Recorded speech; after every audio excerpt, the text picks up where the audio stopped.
first off, let me say good evening, Damon. Good evening. Man, how did you end up over here in Connecticut, man? What are you doing over here? What I'm doing over here is just, about to put on, my first headlining show. So it's a humbling experience. The way I got the show was just, posting like my music online. Right. Posted the first single, Charlie Bartlett, featuring my brother Bodge. Shot a video for it. We've been able to get like a little bit of like recognition for it and get some ears. And through those ears, we were able to have this opportunity.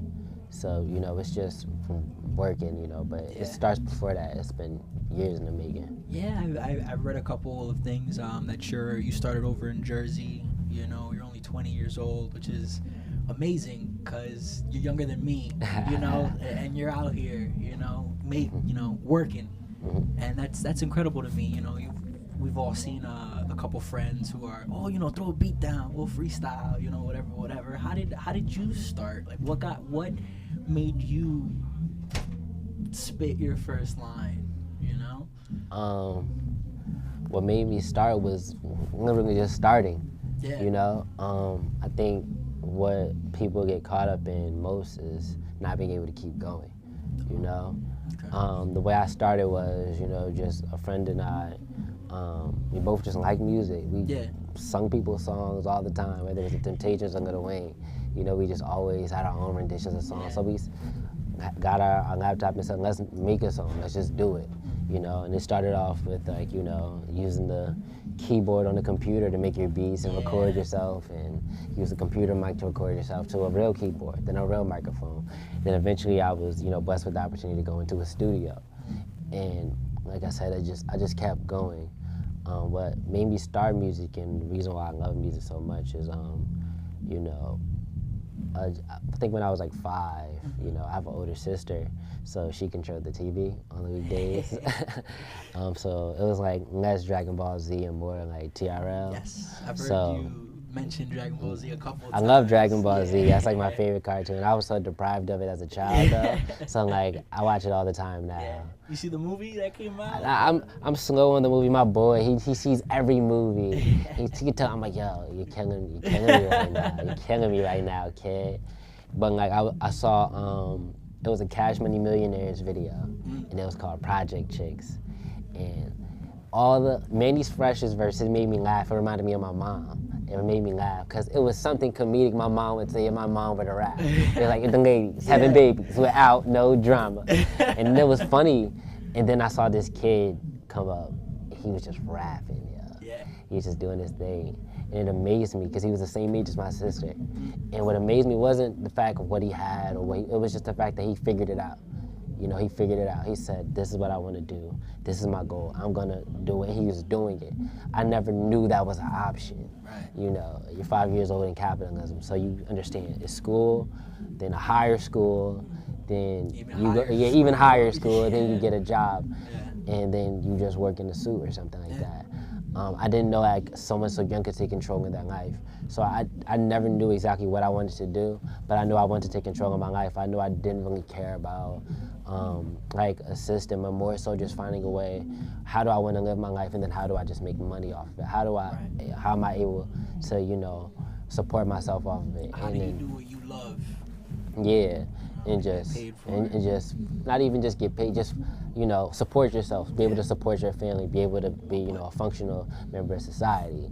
So and eventually that became music, and that's just what I love. So that's just what I did. And so far so good, not too bad. Not too bad. You mentioned Charlie Bartlett earlier. I heard your mixtape a little while back, and first off, a crazy amount of producers, left, right, off the list: Atmosphere, Jay Dilla, MF Doom, Timbaland, Nick Wiz. Crazy numbers. What's that gotta be like? So many people all influencing your music, but your style still fell through. Interesting thing is the way I pick my music is just what works with my voice. What works with my voice. I actually wrote that whole project within a day. Within a night. We were working on my real project, my forthcoming debut EP, called From Me to You. And I was just in a slump, man. I was just at a point like, all right, when is this coming out? Well, I got to do something. I can't sit on my hands. So I just did what anyone would do. You know, if you play basketball, you're gonna shoot some hoops. So I just shot some hoops, not thinking anything of it, not trying to make it something. Just and those were the beats that I liked, and so that's where I was comfortable with. That was my comfort zone. That's when I was trying to practice this like this practice that they have, where, and it's not necessarily for artists. It's just for if you're going through like a therapy, or if you're just in a literacy, or you want to be an author, you just write everything down. Yeah. Like the start of your day, like you may wake up at like 5 in the morning and just write everything down, and don't stop moving your pen, and just talk about you, and you end up learning so much about yourself. You end up revealing so much, So I just took that approach to the song. So that's I just was writing, just having fun, and those were the records that I gravitated towards. And a lot of those records, they speak to my childhood. Like 1 in a Million by Aaliyah. Like I said, I have an older sister, so when she was at her peak of her success, that was a moment for me too. I remember watching MTV Diary. I remember all the award shows. I remember those things. So, being like, I remember that moment in time. So, I have an appreciation for that. MF Doom, one of my older homies, he loved MF Doom. So I had an appreciation for that. So it was just a different appreciations, and we organically just combined them all together and just made something I like, and everyone followed suit, I guess. Yeah, a little bit. I gotta say, it's a really unique sound that you have on your not only your mixtape, but all the singles you have, like on SoundCloud and stuff. Really, I want to say old school-esque, it's got that chill, almost tribe-like feel, and is that just you putting yourself out there, or is there like a particular style to it that you have in your head? Like I said, one of the things I've been able to do, I just try to go with what works with my voice. I try to go with the textures that work with your voice. What do you naturally sound good off of? What can you write most easily to? And I haven't been able to properly do my homework on acts like Tribe Called Quest and De La Soul yet, but like I think it's just that music and that vibe has been able to work for me. It just comes naturally to me, and I'm just trying to mix everything in that I like, but do it in a way where it's not like a mashup, like, oh, we're gonna add like hip hop and hard rock and just make it like we're not gonna do that. What we're gonna do is we're gonna take the great things about each genre. If we want like a classic rock hi-hat pattern, like if you want love like the rock classic ballad strings, but you want a trap snare, but you want a old school kick, but you want 808s under it. Like you just try to add all the little things about you, and then a sound comes. It's not something you go out and set to do. It's just I feel like I'm gonna be an artist, so I might as well just do this my way. I might as well just do this my way. I'm not here forever, so I might as well just do this my way and just let it be that. Someone's gonna like it, someone's gonna hate it, and then there's someone that's gonna not know, regardless no matter what you're doing. So that's how my approach is. Thank you. So let's talk a little bit about this tour you've got going on. Where are you headed? Where are you going? What cities you going to? Right now, we're working on two New York venues right now, and then we're gonna go down to DC, and then just come back home and touch a lot of places, and back home in Jersey, and really get back connected. Cause I've been away for so long, and I've been promising them I'm gonna do a show out there, so that's definitely a goal of mine. And right now, there's nothing major backing us. There's no big budget. There's no, we're doing everything off of, just trying, just effort. So, whatever the universe has in store for us, we're gonna seek out those opportunities. We're gonna try to make those opportunities happen. But the great thing is we do have a plan. Like we know where we're going next. We know what we're setting out to do. So, you never know where I may end up. You might see me on the gram on Australia one day. I might be out in the UK the next day. I might be right home in Jersey. But no matter what, we gonna hold it down. That's got to be exciting. You're out here doing it. Yeah, it's humbling at most. Like, over everything is humbling.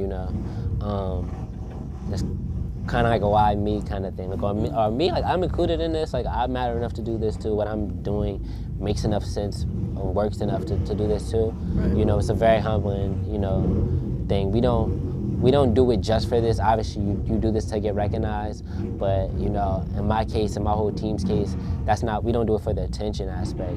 So when you do get something that, the attention's on you, it's just very, very, very, very humbling. It just means a lot. And there's something that my folks tell me about that. You do the work and you get the recognition.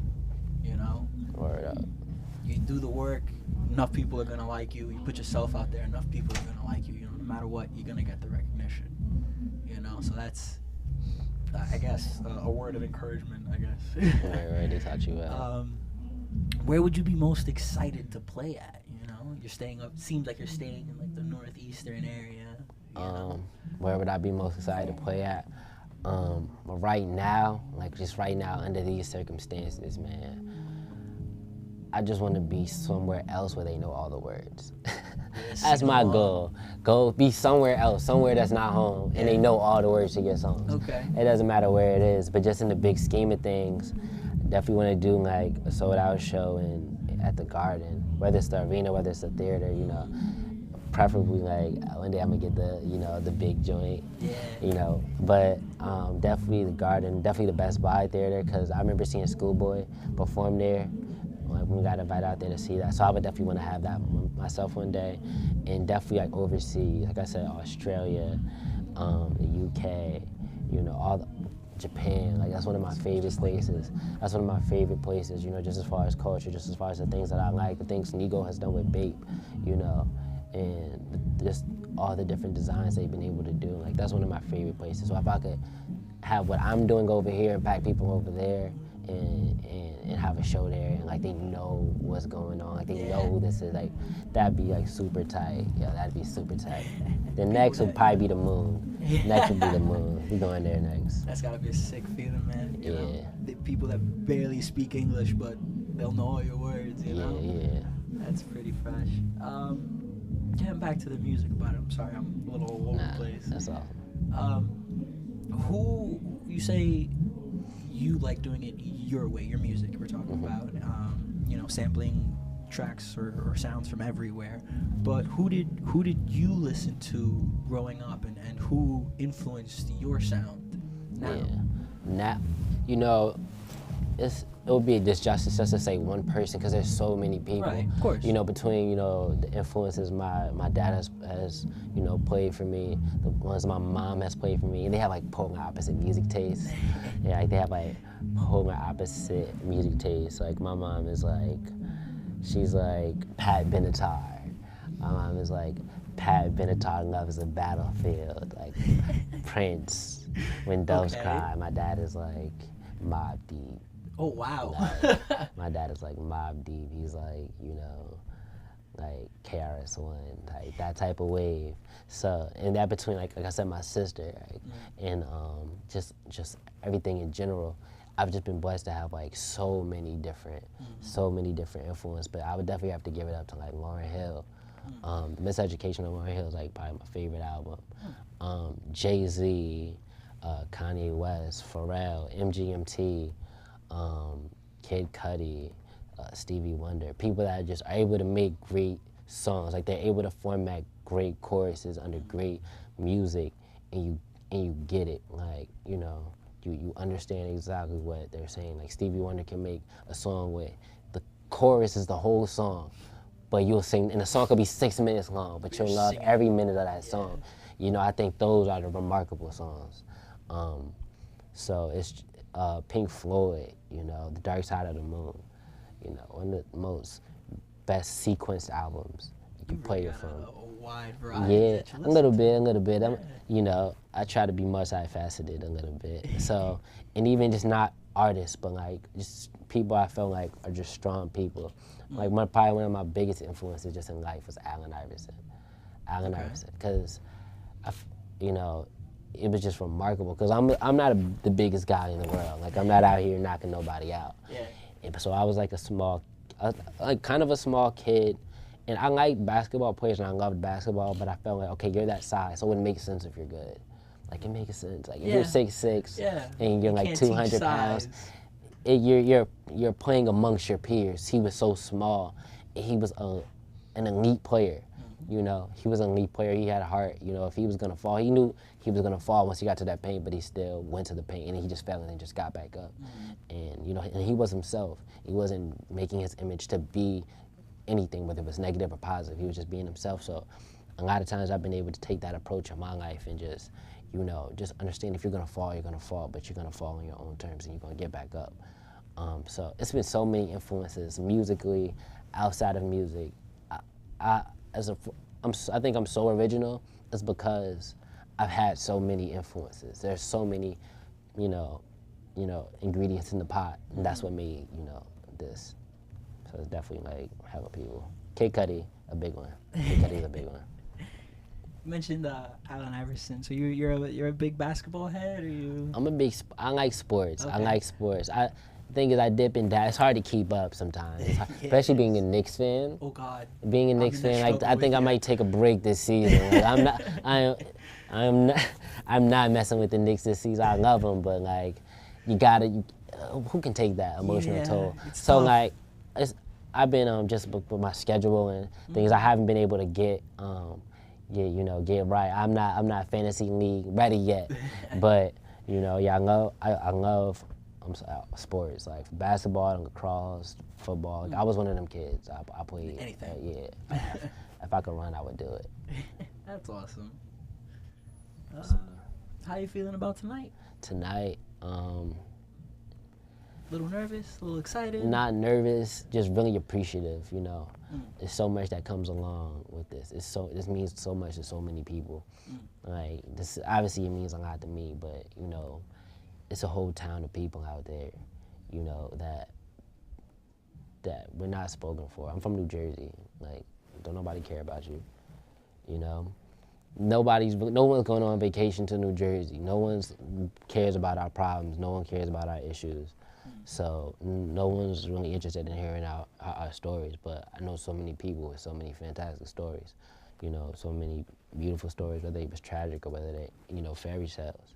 So, you know, it means a lot to me to be able to, you know, just tell the story, you know, to be able to tell the story. And there's people that I don't know, you know, that are affected by the music, or they feel this way, you know.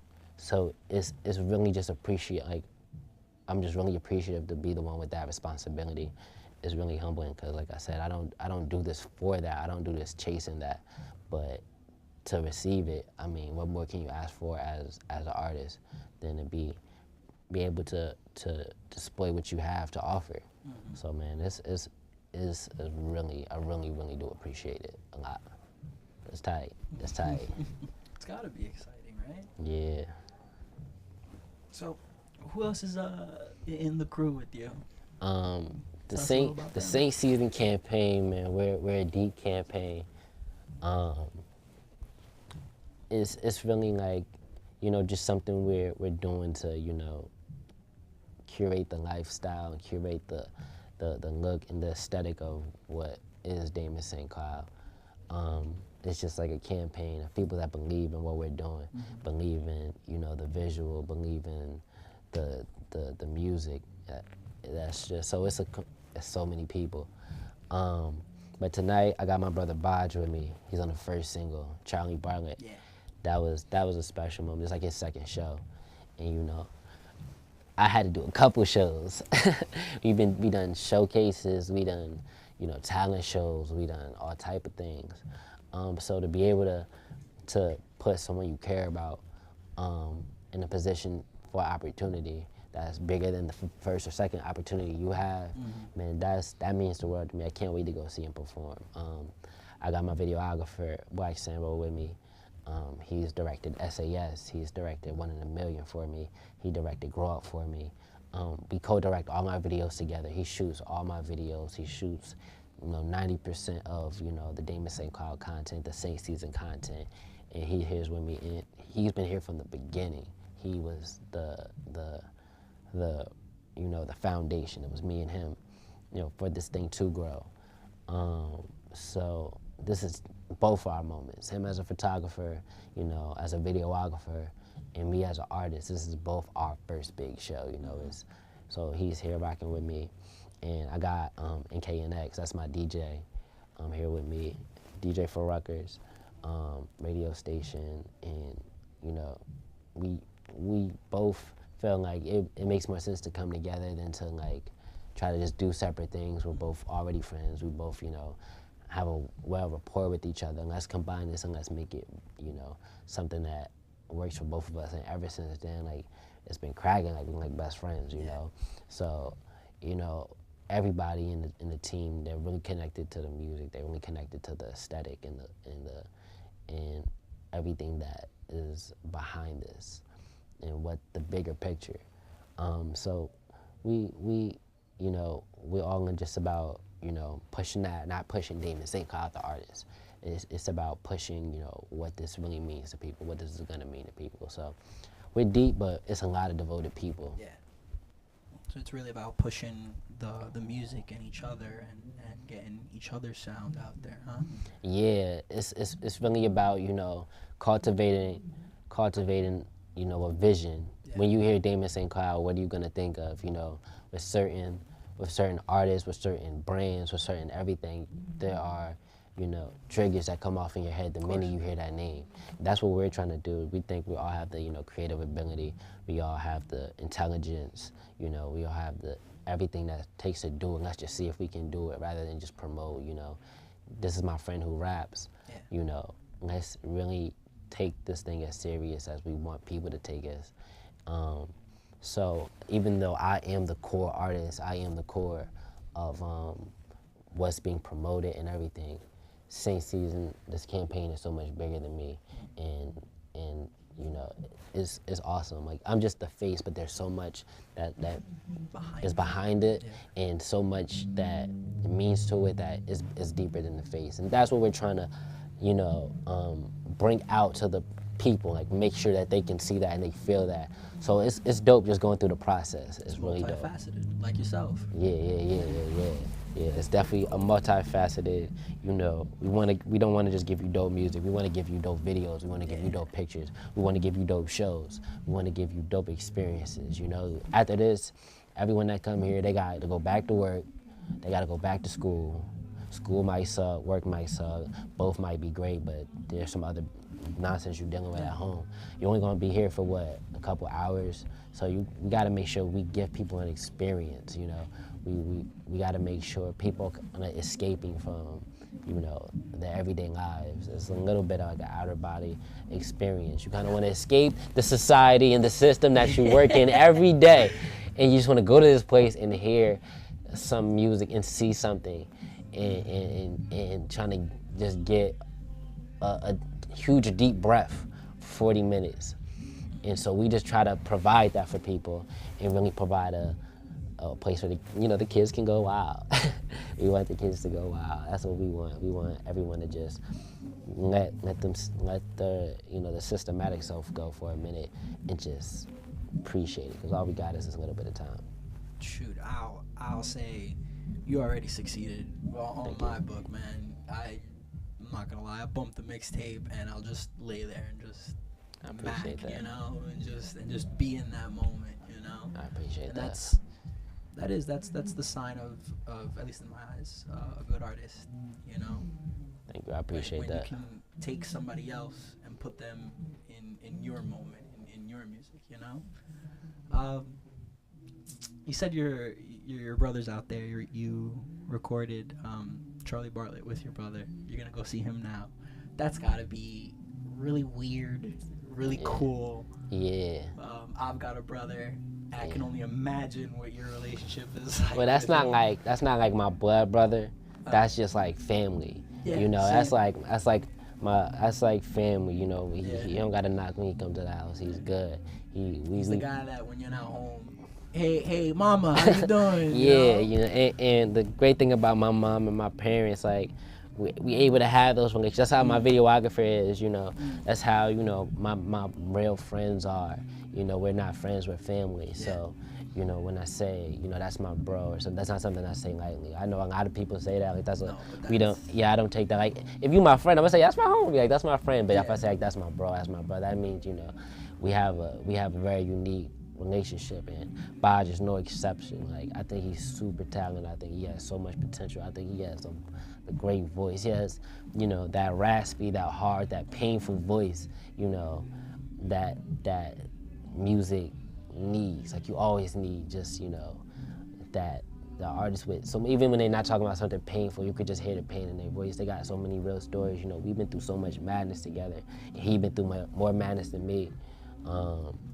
Just living on the opposing sides of the county. I'm from West Orange, he's from East Orange. So we have different perspectives, even though we're, like two peas in a pod. So to be able to bring him out here, that meant not just to me, not just to him, but just people in the city, like it's a big deal. So, and it's just happy, like, see him on the stage and see him smile, see him, that means the world to me. See him wear a Human by Demand shirt. That's the brand that's helping sponsor this event as well. Like, it's Human by Demand. To see him in that and get that love, like, that's the best, man. Me, that I'm a work, I'm gonna get mine regardless. But to help somebody else, it's awesome. It's dope. It's dope. Yeah. Man, you're getting me excited for the show now. Yeah, it's gonna be tight. It's gonna be tight. Mad surprises. Don't expect to, like, sit there. This is a turned show. I know the music is very chill and very mellow, but, like, our shows, like I said, you're gonna have to go back and either be at work or at school, tomorrow. So, like, when you're at this, like, a Damon StCloud show, it's definitely about, like, the turn up. It's definitely about the turn up. It's definitely about, like, all the raging and all the just having a great time, all that great energy, because it's all we got for this moment, and it's gonna be a great show. Like, we really put a lot into this show. Good. I'm excited. Yeah. Getting pumped. Brandon here with Damon StCloud. Gonna be at the place tonight. The space. The space. There it is. Not the place. Sorry. Don't miss it. Check out his mixtape. We've got Saint Tape, my personal favorite, Grow Up. Check it out. That's a wrap. All right, man.